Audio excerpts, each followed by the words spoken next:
really warm welcome to everyone. Thank you so much. I'm really thrilled that you're here. Old friends, new friends, friends that have travelled from really far to get here. I'm very thankful for you coming along this evening.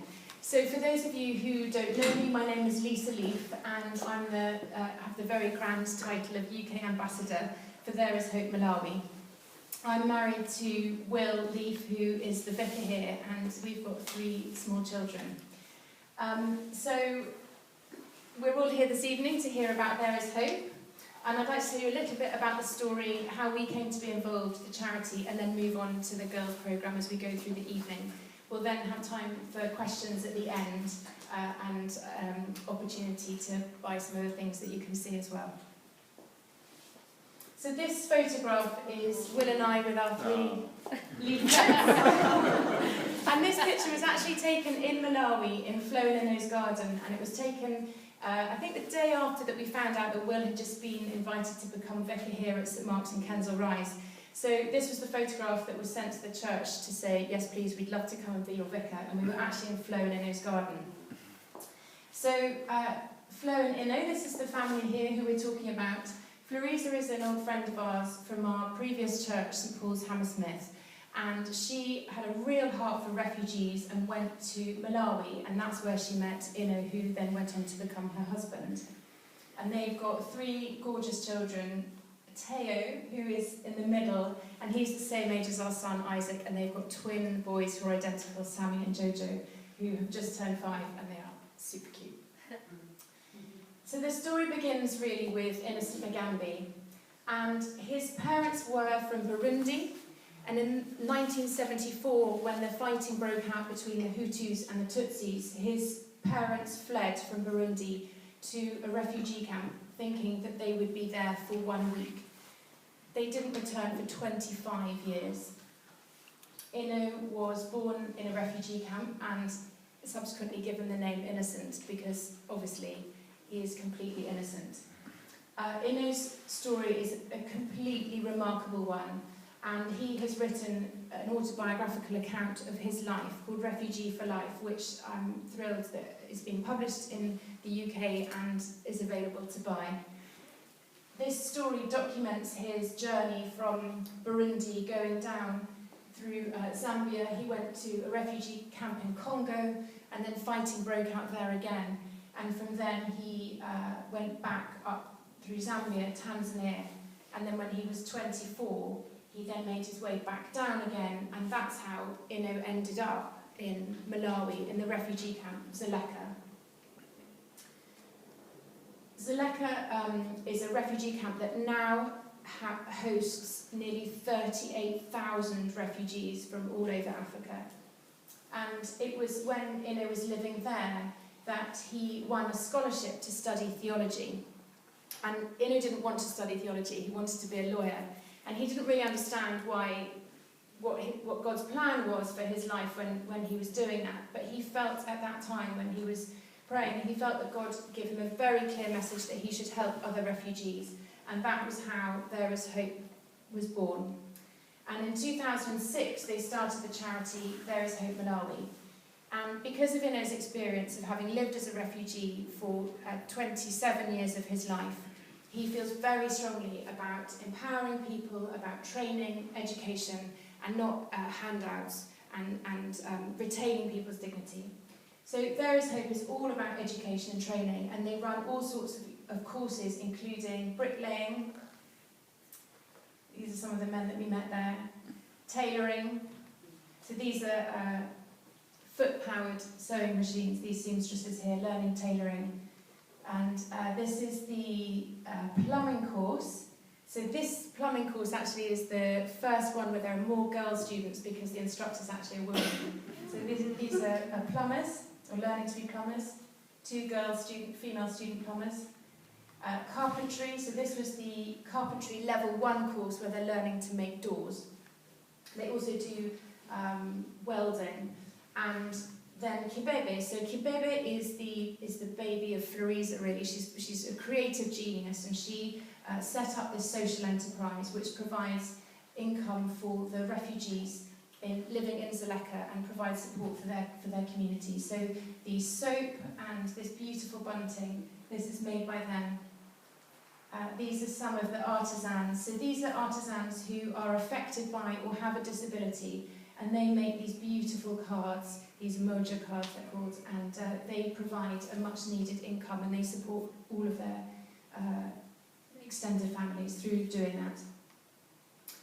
So as I said, Zaleka is currently home to nearly 38,000 refugees. And this next picture here is a photograph of Ino outside the house where he used to live in the Zaleka refugee camp, with the water butts above his tower, above his head there.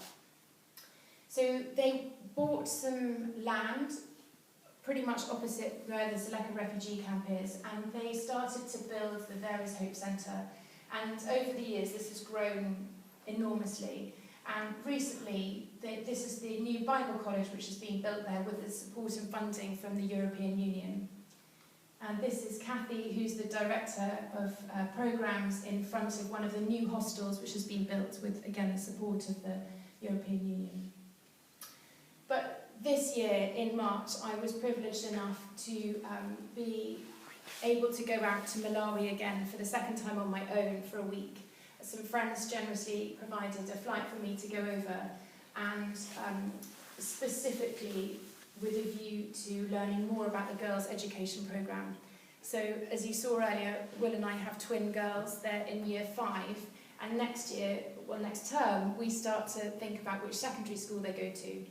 And in 2016, There Is Hope started the secondary school education programme for the girls, because only 6% of girls in Malawi graduate from high school. And as a mother of girls, this was something that really sort of got me, and I was like, we need to do something about this. So this year in March, I had the enormous privilege of going over there and learning more about the programme and meeting some of the girls, and tonight I'd like to introduce you to a few of them and tell you a bit more about their story. So this is a group of the girls, and in the middle is Diana, who's the education programme manager. So they're standing in front of one of the hostels where they stay. And this is me with the team. So there's Osley on the end, who's the centre manager, and Diana in the middle, and Kathy on the far end. And again, some of the girls looking very smart in their school uniforms. So these photographs are all girls that are sponsored through the There Is Hope education programme. Their uniforms are obviously very precious, and I just wanted to sort of throw this picture in just to show how when they're not in their lessons they change out and they wear these jitenje, this beautiful fabric, to keep their uniforms smart. And I was commenting on this blue one with the elephants because I bought some of that fabric when we were there 3 years ago for my girls. So in the school, this building here is where the meals are cooked. And although the cyclone, that hit Malawi, Mozambique earlier, didn't actually go up as far north as Lilongwe, it did have an impact. And you can see here that this building has lost its roof, it's been completely blown off, and that's where they cook the children's meals, and the wood in front of the building is the firewood that's used to make their meals. This is a picture of one of the classrooms, which again, the roof was blown off by the cyclone. The gentleman in the purple shirt is their head teacher, and he's standing in front of a blackboard, and the wood in front of him is actually a desk and seat. But as you can see, these classrooms are no longer usable, and so they have gone from 4 classrooms down to 2 classrooms in this particular school. This is, I went to go and sit in one of the classrooms and talk to the girls, and I was able to ask them about their experiences and for them to be able to tell me a little bit about their lives before and after coming on, being sponsored through the programme. And I love this picture because this is kind of how they would sit. I said, could you just sit how you would normally sit in the classroom? Imagine that the classroom's full of your other classmates, and so they are sitting, 3 of them to that bench, smiling away there. So what I'd love to do now is just, as I talk you through this, is to introduce you to some of the girls and tell you a little bit about their stories, which have had a huge impact on me. So this is Ruth, and as you can see, she's 17 years old. She doesn't know her dad, and she lives with her mum's older sister. Her mum remarried a man who didn't want to see Ruth, and so that's why Ruth went to then go and live with her aunt. An average day for Ruth is that she wakes up at 3 a.m. and she does some chores, she takes her cousins to school, and then she walks to school about 10 kilometres, and then no breakfast, gets to school, no lunch, and then she walks all the way back home again, and her aunt leaves the chores for Ruth to do for her 5 children, and then at 9 o'clock at night she goes to bed and she sleeps on a mat on the floor.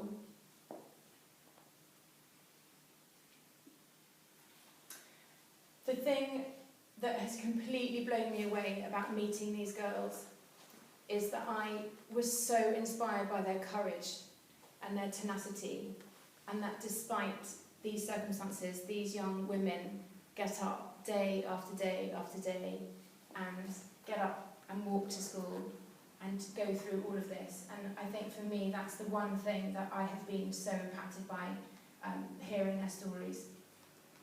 So just to tell you a little bit more about the reason why the girls programme is so important. So these long journeys to school, it's very, very rural where they are. The roads are, from where they live to school, are often very sort of bumpy, that red earth that we think of when we see pictures of Africa. And I love this photograph that was taken of a man with 2 donkeys yoked together carrying a cart of beans. I don't know if any of you have been to Africa and seen something like this, but I just love this. And when we stopped the car, he was really happy for us to take a photograph of him because his uncle had actually been trained by There Is Hope in one of the vocational programmes. So when he saw our truck, he was really happy to chat to us.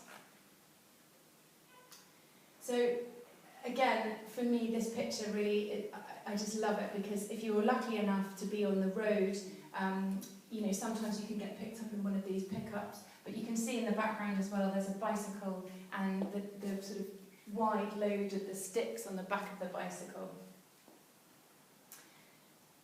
Again, before I went to Malawi, one of the things that I didn't understand was why the girls would want to stay in the hostels. Like, why would you want to be a boarder? Why would you want to be away from your family? That kind of hadn't really registered with me. But when I went there and I met with them and I understood the distances that they're walking, and then I met them, then for me it really started to make sense. This is beautiful Chisomo, which means grace in Chichewa. And she is one of the lucky ones who's in a boarding hostel. Now, this room is probably maybe the size of that annex there, and it has 2 bunk beds and 4 girls that live in it. I'm not sure if you can see in the background those dark patches on the wall is mould. And Chisomo is one of the lucky ones because she has a blanket and she has her own bed and she's on the top bunk, which she's really happy about. And she showed me her cupboard. I asked her to sort of show me describe her room to me. And you can see here on the middle shelf, that's her suitcase, which has all of her belongings in it, which was sort of falling apart. And the bucket underneath is the bucket where she washes her clothes. And if you can see those round things on the shelf, they're avocado stones, which she was going to plant when she got home. So Rebecca was a very sparky young lady. She doesn't look particularly sparky in this picture here. It wasn't a great photo. My photography skills let me down here. But Rebecca's 19 years old, and again she was laughing because she was so happy that she got to be on the top bunk of her hostel. So she was really pleased about that one. And she was explaining to me that the reason why she loves being in the hostel is that she gets food to eat, and she doesn't need to look for firewood after walking back for from school, walking the long distance and then go and have to look for firewood.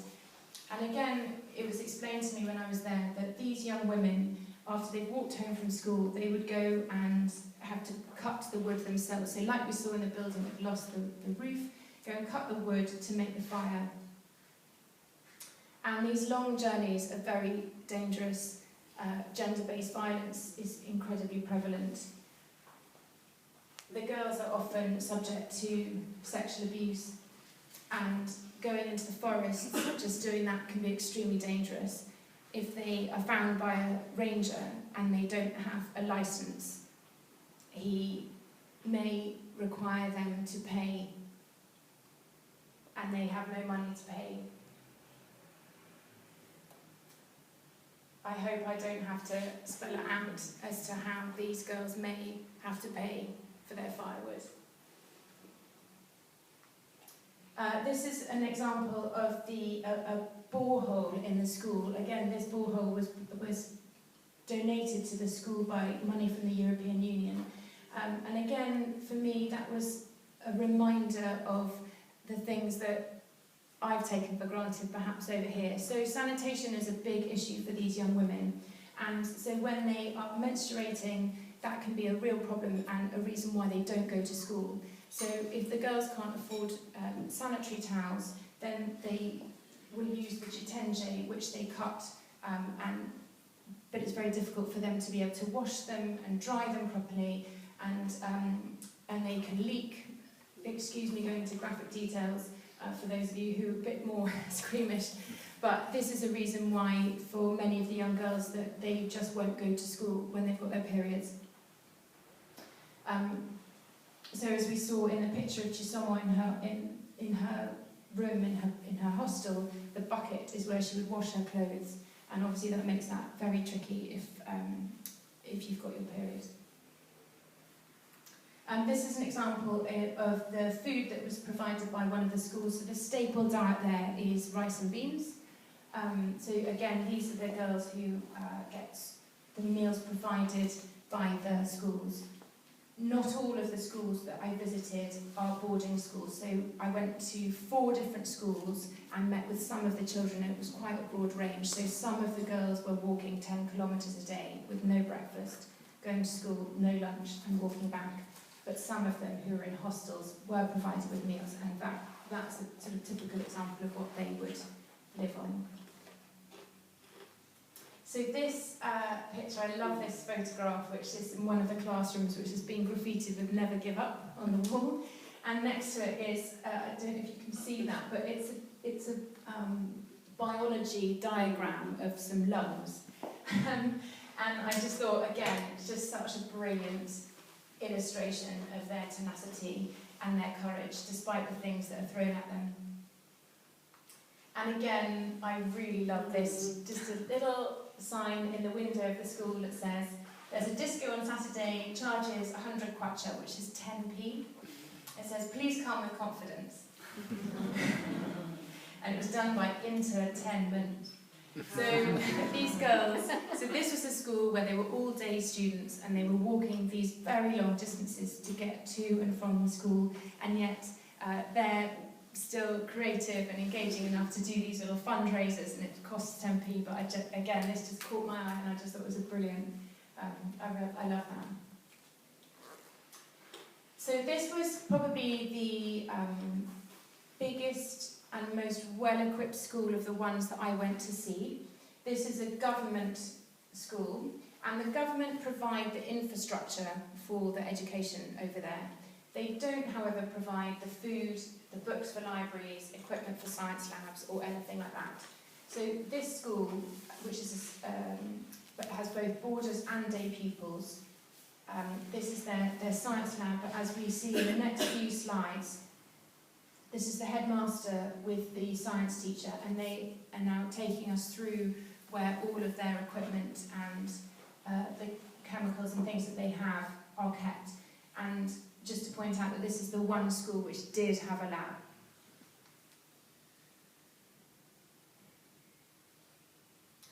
So as you can see, the broken cupboards, and this is the school where other schools in the area would travel from to come and do their science exams that are compulsory, and they would come and do them in these schools.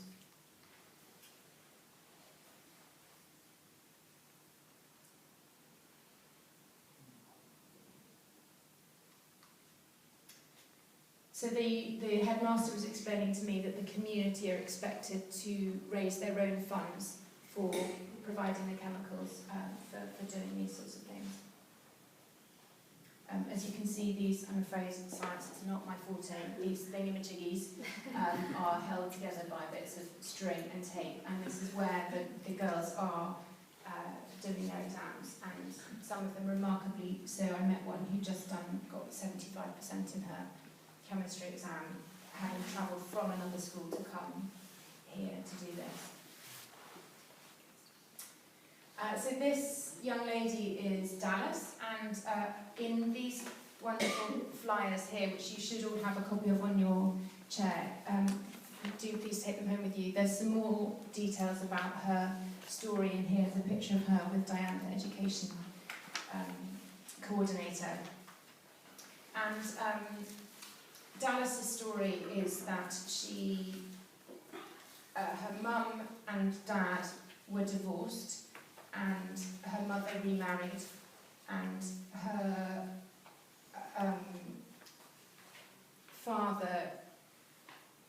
stepfather, didn't want Dallas and the children, and she has siblings, one of whom has epilepsy, and Dallas, as the eldest child, became the primary carer for these children, including her sister with epilepsy. And Dallas really wants to be a nurse, because in the area where she lives, she knows from her own experience that the medical centres are quite far to get to, and so for her, that's what she really wants to study to do. Before she became a boarder, she used to walk for 3 hours to get to school. And she got her school shoes from some kind well-wishers providing those for her. This next girl is Margarita, and I've included her photograph because she's the smartest of all of the children that are currently being sponsored through There Is Hope. She's 15 years old, and she won the scholarship because her father is a single dad and he couldn't afford to pay her fees. Because he has no livestock, and she told me that she was given her school shoes by a friend as well. So we move on now to Rise Malawi, which was probably the best of the schools that I went to see. So it's a private boarding school, and it's actually a charity established by a Christian charity over there.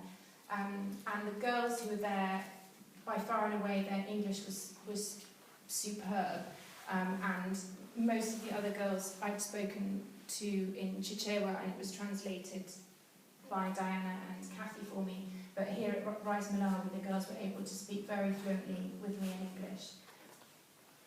So you can see in this picture the water tower, and again here the hostel where the girls stay in the background,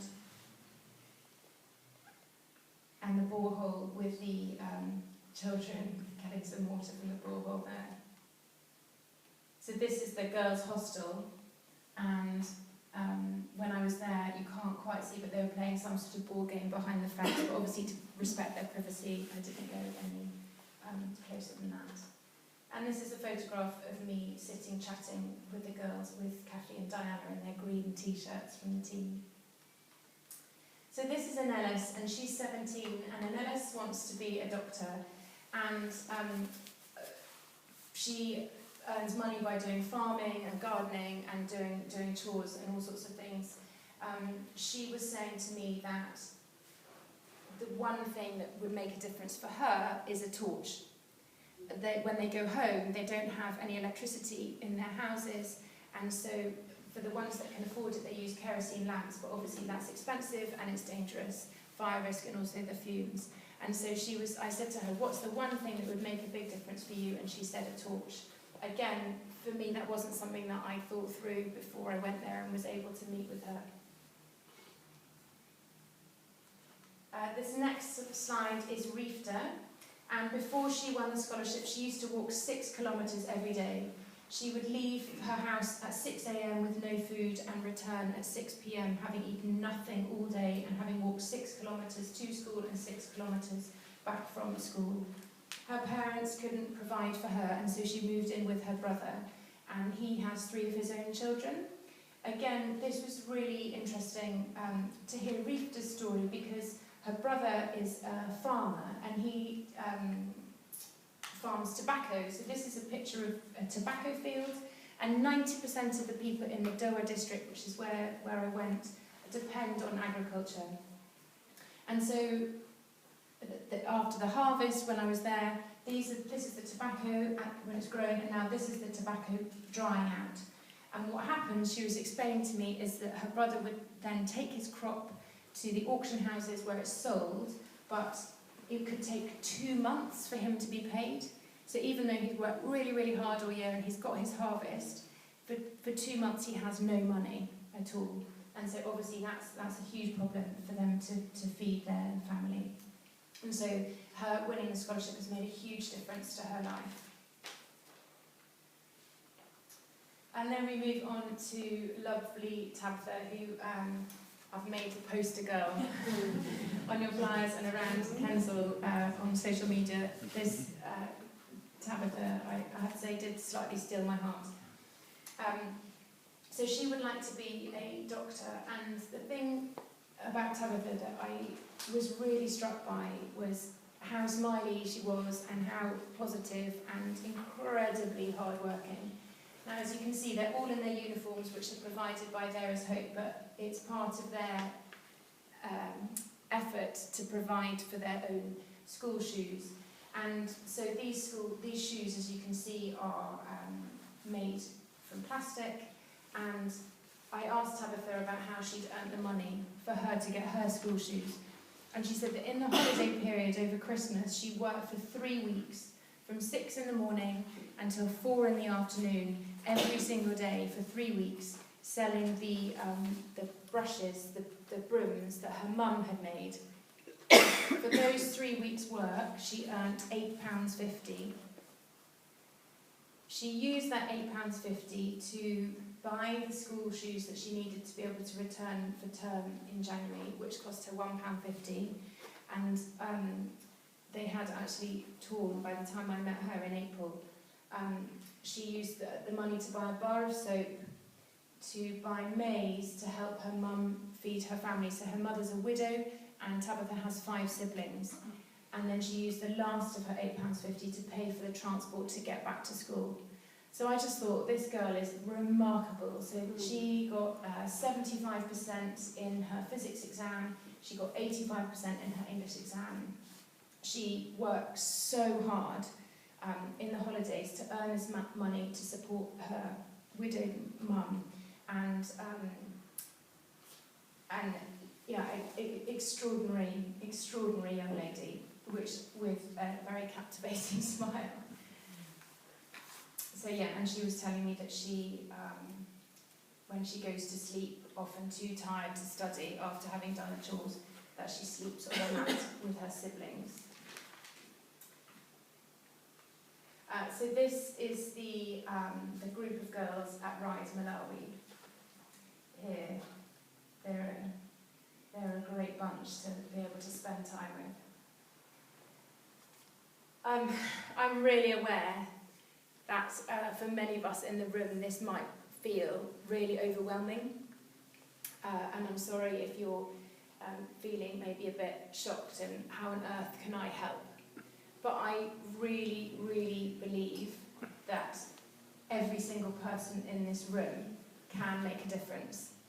Having been there for 1 week, I've seen the huge impact that There Is Hope has been making for 59 girls without many people knowing about what they're doing in the UK.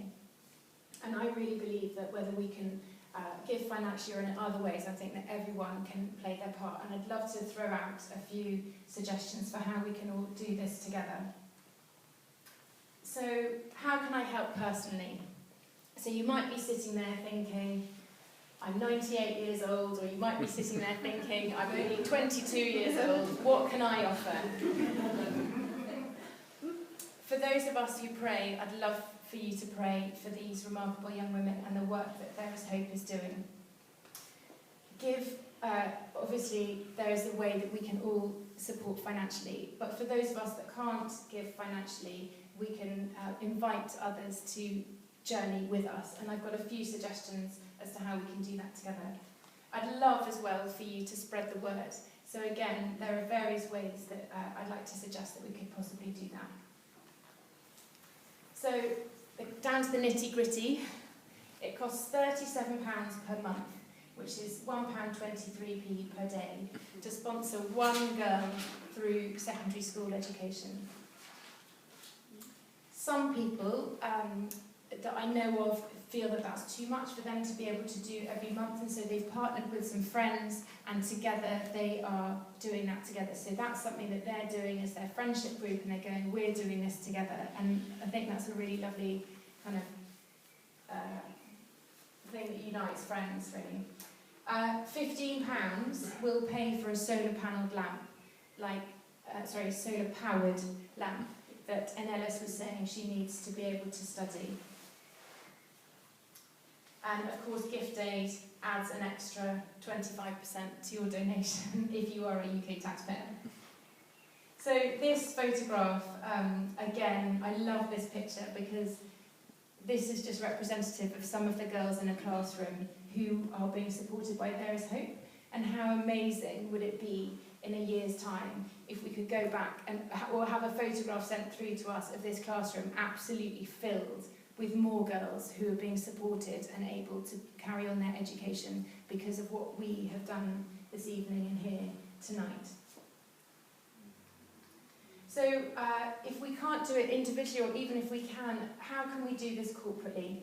So there's all sorts of ways that we can join together in fundraising by using our networks, and for those of us that are in professional employment, work offers loads of opportunities as well.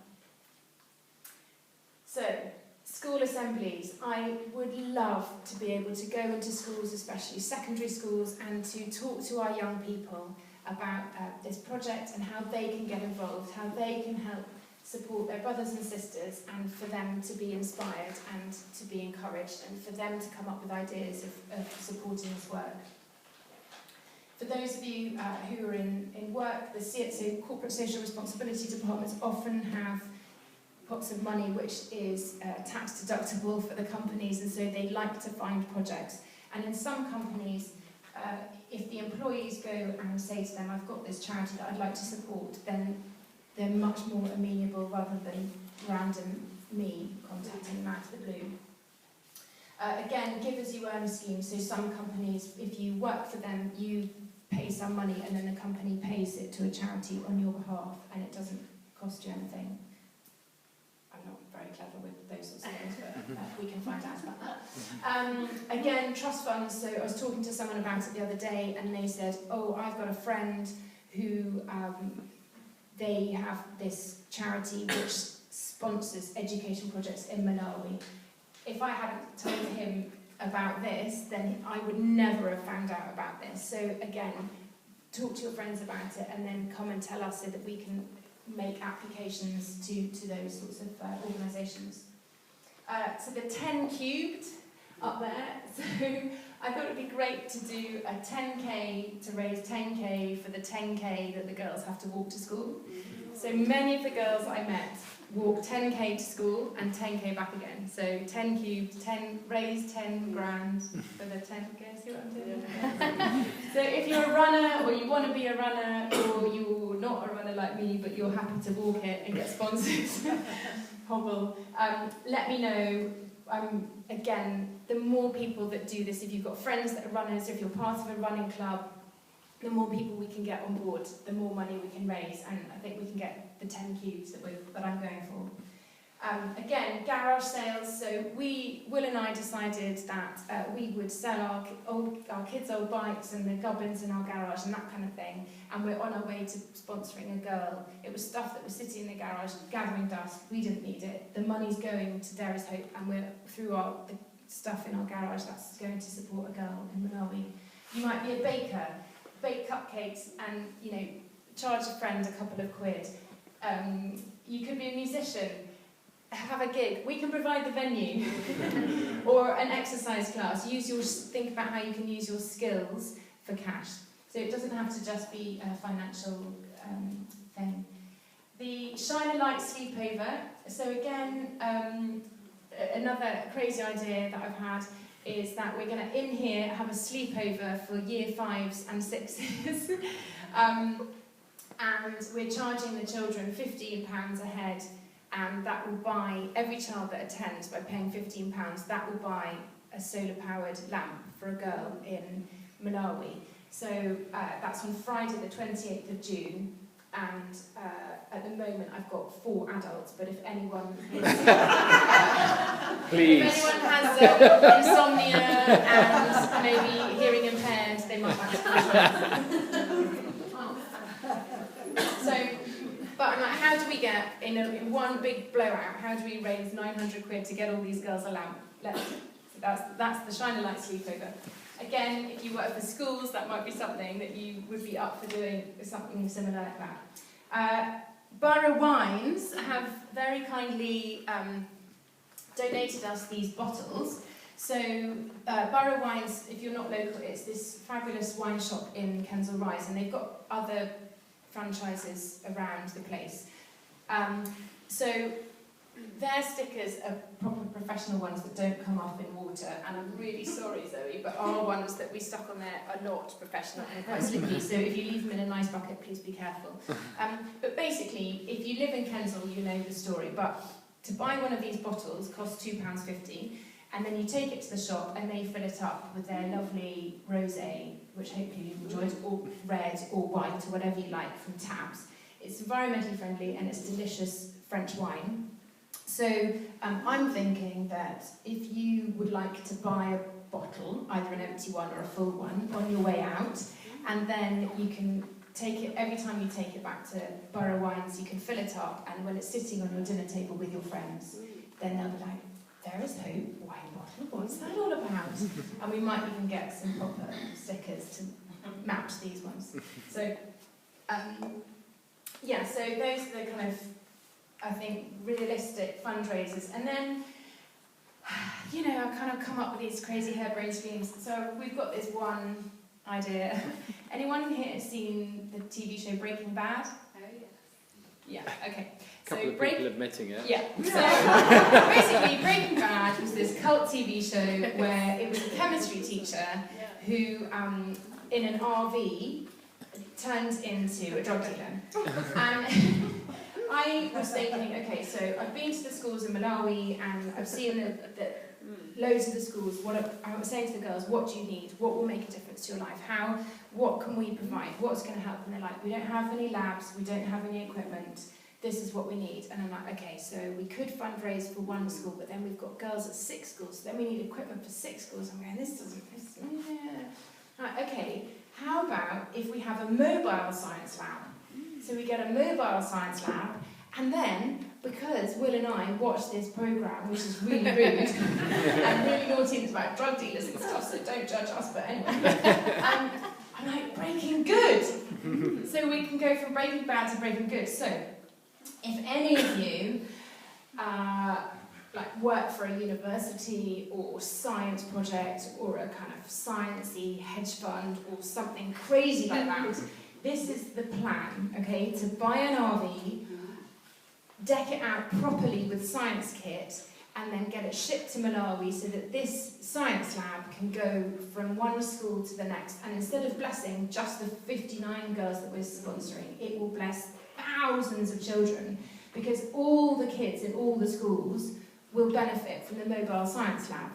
And I have checked this out with Inno and spoken to the head teachers of the schools, and they think it's a really good idea. And as far as they know, it's not been done in Africa yet.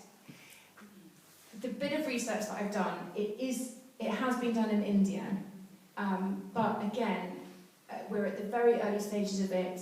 I don't know much about it. If anybody's got time and feels excited about this project, this is something that I would love some help with researching. How do we get the right kind of RV? How do we kit it out properly? You know, if we're going to do it, let's do it properly. And then, of course, there's the fundraising to do this. And then how about Mobile Science Lab for There Is Hope Malawi? And, you know, we could do it all over Africa. So, thank you for listening. And I'd just like to give you all an opportunity to ask any questions that you may have. And then, just before you go, I'd love to say some thank yous and explain about how you can part with some more of your money with the Kibebe and books and things as well. So does anyone have any questions? Yes? Just ask one thing. You were saying the girls walk in the morning without breakfast, they go to school, have no lunch, come back. They actually get a meal at the end of the day. So the girls that I spoke to, what they would do is they'd walk home and then they would have to go and search for firewood, and then if they would go home and then they might have the either rice and beans, or the staple diet over there is what's called nsima, which is basically porridge, which is really bland and just kind of like mashed potato. So there's a lot of malnutrition. Yeah. I mean, these women are extraordinary, that they walk these. I was blown away by their courage, that they do walk these distances on very little food, and I think how grumpy I get if I miss my lunch. So, yeah. When girls finish school, if they're lucky enough to come here, what are the opportunities and what support do they get to go on to the next stage? Yeah, that's a brilliant question. Thank you so much, Gillian. So There Is Hope was actually the first project that they did was tertiary education, and they still do that. So they provide sponsorship for university students, and that's the core of the There Is Hope programme. So this has only been going for 3 years, the secondary school education programme, but obviously the dream is for these young women to graduate from school and then go on to tertiary education, or the vocational training, whether it's tailoring or carpentry or plumbing or welding or bricklaying, or but hopefully on to university programmes, yeah. Yes? Yeah. So how were the girls chosen to get the sponsorship? And are any of the girls from the refugee camp chosen? Great. Do they get to go to school? Yeah, great, thank you, brilliant questions. So the way they assess the girls is, what happens is that often they are, so There Is Hope is contacted either by their carers, or in Dallas's case, I think it was Dallas, her primary school teacher got in touch with There Is Hope because she was unable to attend school and wasn't going to be able to pay the fees. So her primary teacher put them in touch, and what they do is they assess how at risk they are. So at the moment the programme is really aimed at the girls who are the most vulnerable. As you can imagine, the need is huge, and we've only got funding for so many. And so they take on girls who are either from single parent families or orphaned, and they look at the economic viability of the families and how much they'll be able to support them. They go to their homes, they talk to their families, they do quite a lot, there's quite a detailed assessment to make sure that they're not just kind of dumping the responsibility on There Is Hope. So it's very rigorous, the scholarship application programme that they have to go through. And yes, they do take girls from the refugee camp. I met one girl, I don't know what the percentage is, I think the majority are local Malawians, but yes, they do take girls from the refugee camp. Thank you. Any other questions? Yes. If you decide to sponsor a girl, is it a specific girl and do you get information about her, how she's doing, or is it just a kind of in a pot? Yeah, again, thank you. Brilliant question, Alice. So other charities such as Compassion and charities like that will provide you with a photograph, and you can write letters and that kind of thing. And that's something that I've talked about with Inno. But basically, There Is Hope is a really small charity, and the way they work is... sorry, Will, do you want to go into this? Yeah. Great. Sorry, so the way that There Is Hope work is that they say they don't want to... what they don't want to do is say, this is Tabitha, you're sponsoring Tabitha, because what they don't want is for Tabitha, to be honest, they don't want Tabitha to think that, oh, the great white saviour from England is coming in, and like England is the land of gold on the pavements. They want the support to be coming from There Is Hope, from Africa, from being supported there, and also the translation issue of the letters and stuff. It just would add such another layer of administration. So they don't do that one-to-one child thing. So I've had quite lengthy conversations with Ino about it. I know that World Vision do that, but Ino's opinion is that he does not think that that's helpful for the girl. Again, I hope that answers your question. Do you get updates on just generally? Yeah, so the way they work at the moment is they have a communications officer who's this great guy called Isaac, and he sends out a newsletter. And again, if you'd like to receive that newsletter and hear more stories, so he'll send you more. In fact, these stories in here are taken from interviews that Isaac's done. So he'll send out the newsletters and give you updates as to what's happening and that kind of thing. But again, doing this, like I've kind of started doing this, so I don't get paid for what I'm doing, and I'm doing it because I feel really passionately about what we can do and how we can play a part. I would love to hear, if you think, I'd love people to come to me and say, well, what about this, or can we do this?